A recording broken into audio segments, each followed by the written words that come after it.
The courtroom was a study in controlled intensity, the air thick with the weight of unseen tensions. Judge Ebony K. Williams sat poised, her gaze sweeping across the room with a calm, analytical precision. She was a woman who commanded respect not merely by the gavel in her hand, but by the grounded authority of her presence. She was from North Carolina by way of Louisiana, carrying a blend of West Coast cool and a sharp New York edge.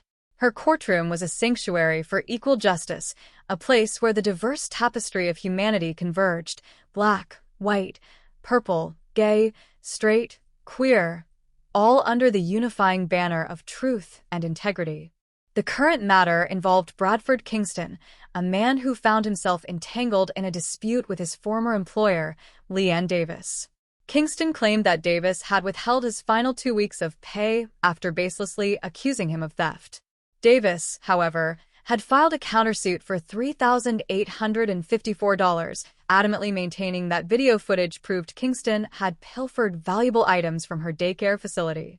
Judge Williams leaned forward, her expression unreadable. She addressed the room, setting the tone for the proceedings. She reminded everyone that the only thing that mattered in her courtroom was how she saw the facts laid out before her. She spoke of freedom and integrity as the foundational values of the country, values she strove to uphold in every decision she rendered. She advised the parties to focus on their respective domains, reminding the defendant and the plaintiff that they were responsible for their own households. Mr. Kingston stood, his posture rigid. He was a man of education, holding a degree in childhood development, a profession he approached with genuine love and dedication. He explained that he had worked at the daycare for approximately 2 months. Everything had been amicable until it was not.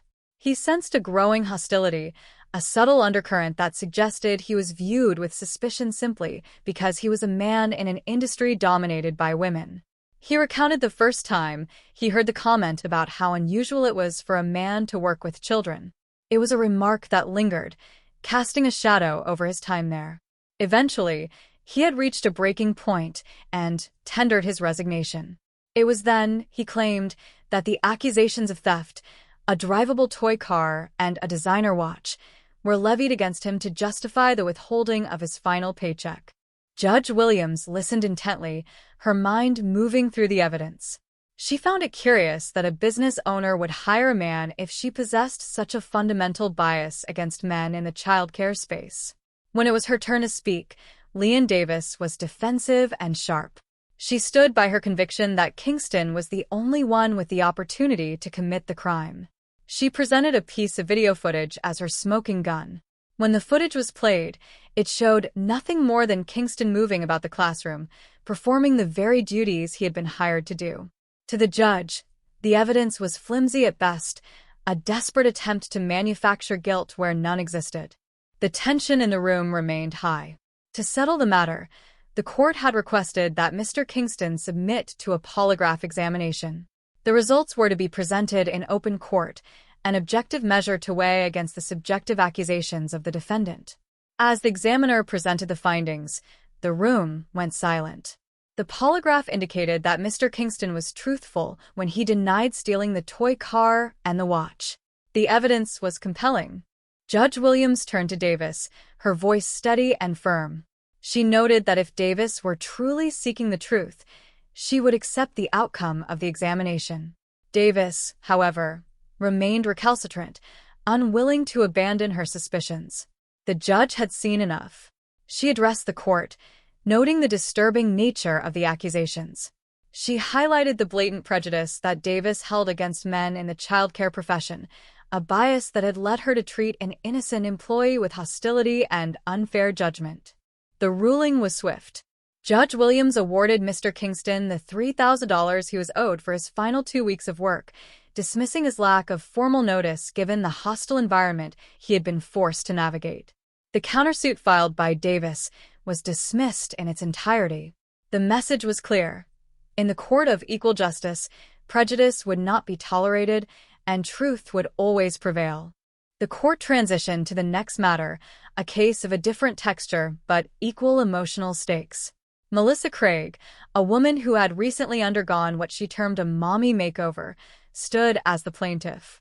She was suing her neighbor, Sasha Griffin, for $600, claiming that Griffin had ruined her luxury blouse by spilling red wine on it. The situation was layered with social dynamics, the two women having been friends through their sons who were inseparable companions. The incident had occurred at a restaurant dinner celebrating a friend's husband's birthday. Ms. Craig, proud of her new look, a result of a tummy tuck and breast augmentation, had been eager to share the details of her procedure. She admitted that when the husband of the friend began asking questions about her surgery, she had unbuttoned her blouse to provide a visual demonstration. Ms. Griffin, the defendant, had been horrified by the display of what she considered indecency. In a move she framed as an attempt to help Ms. Craig cover up, she had tossed her own vegan leather jacket at her, an action that resulted in the wine being spilled on the expensive garment. Judge Williams scrutinized the details. She found the interaction to be a collision of different worldviews. On one hand, Ms. Craig sought validation and pride in her self-improvement. On the other, Ms. Griffin felt entitled to police the behavior and presentation of another woman. The judge was clear in her assessment. She informed the parties that Ms. Griffin had no right to act as the moral arbiter of Ms. Craig, regardless of how she felt about the clothing choices or the display of the new surgery. By tossing the jacket in an attempt to cover the plaintiff, Ms. Griffin had set in motion the chain of events that led to the damage of the blouse. The judgment was definitive.